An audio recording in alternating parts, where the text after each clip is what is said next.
Hello and welcome to Mastering in the Box, and in this week's video we are going to look at normalizing audio for mastering and how we can do this inside of Studio One 5.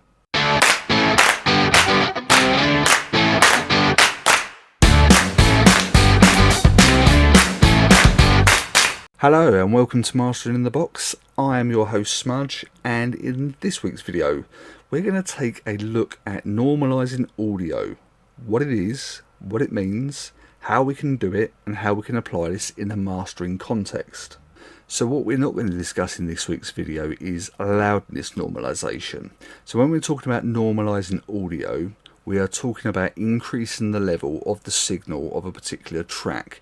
We are not talking about loudness normalization, which is the optimum levels for digital release and streaming platforms.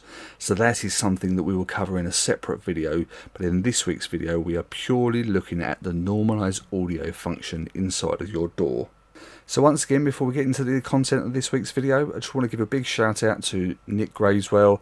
Nick is a client of mine that I had the privilege of mastering his EP for. It's the EP Songs to Drink To, and this particular track that we are featuring this week is called Empty Bottle Blues. And so it's by Nick Graveswell. I'll leave links in the description down below and check it out. So it's Songs to Drink To by Nick Graveswell.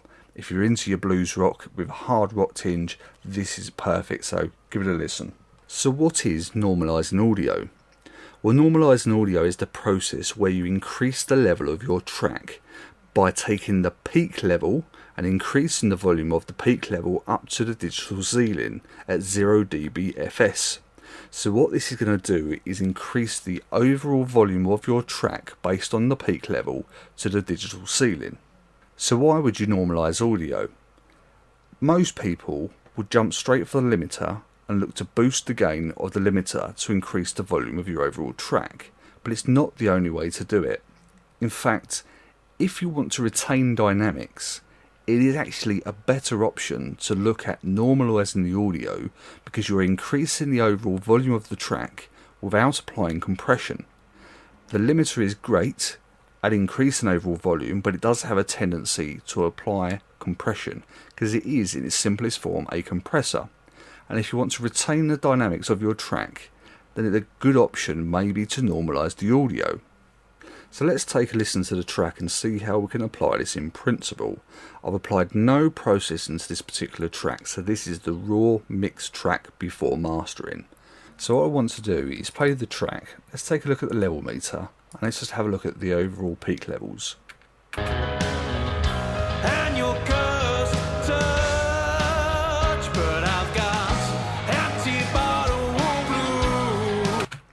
So the peak levels in this instance are around about minus 7.5 dB to around minus 10 dBs.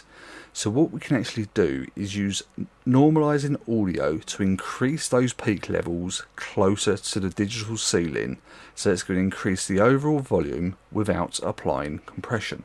So how do we normalize the audio in Studio One? Very simple. If you go down to the track, right click, and you will see the option here for normalize audio with Alt and N.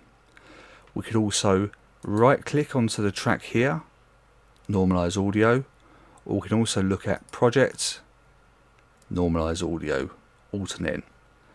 So we go down here and normalize audio. You can see visually the WAV file has increased in size. So let's take another listen to this track. Come drag me.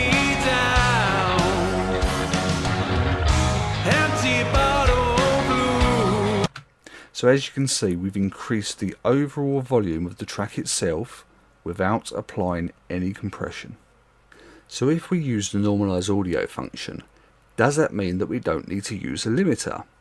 Well, no, because whilst we're boosting the volume using normalize audio, there is still a tendency for the digital signal to clip. So the way we can prevent this is by using the limiter as the safety buffer rather than the volume knob. So let's take another listen to this track. We'll put it into R128 mode and we'll have a look at the LUFS meters, and let's have a look at the true peaks. I drank far too much, but I've been trying to fool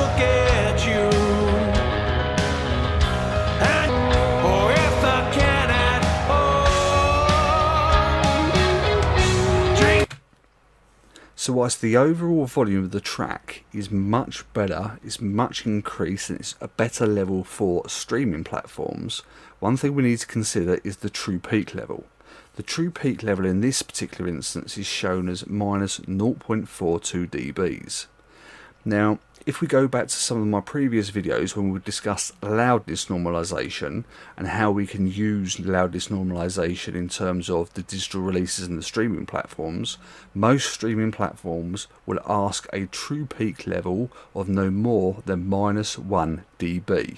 So this will allow for the processing of the track to be put up to the streaming platform, and it will then ensure that no digital clipping occurs in that process.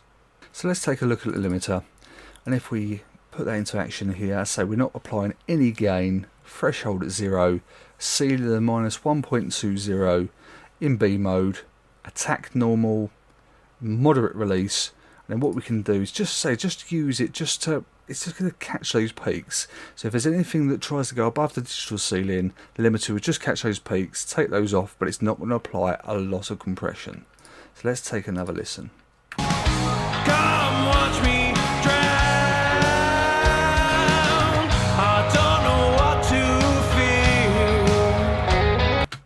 So as you can see, the true peak level is keeping under minus 1 dB, and the reduction is 0.68 dB.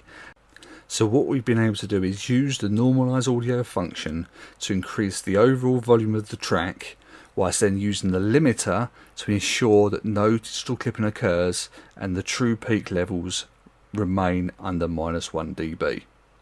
Now this is a great way to then enable you to apply your favourite compressors.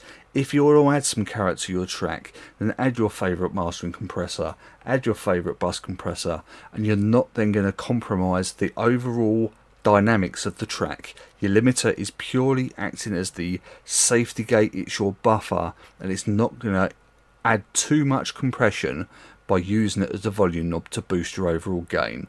So this is an easy way how you can use the normalize audio function to boost the overall level of your track without sacrificing dynamics.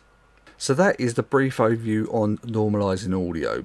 I hope this has been good use to you, and I hope you can use this to good use in any of your masters moving forward. If you like this video, then don't forget to give it a thumbs up, and if you like content and you want to learn more about digital mastering, then don't forget to subscribe by clicking the subscribe button below, and also click that bell and select all so you receive notifications of all of our videos moving forward. I've got lots of cool videos coming soon, not only looking at Studio One and how we can use Studio One to master our tracks with, but generally around digital mastering and how we can use all of these different tools to achieve great sounding commercial standard masters. So all that's left for me to say is I hope you all keep safe and well, and I'll see you in the next video coming soon.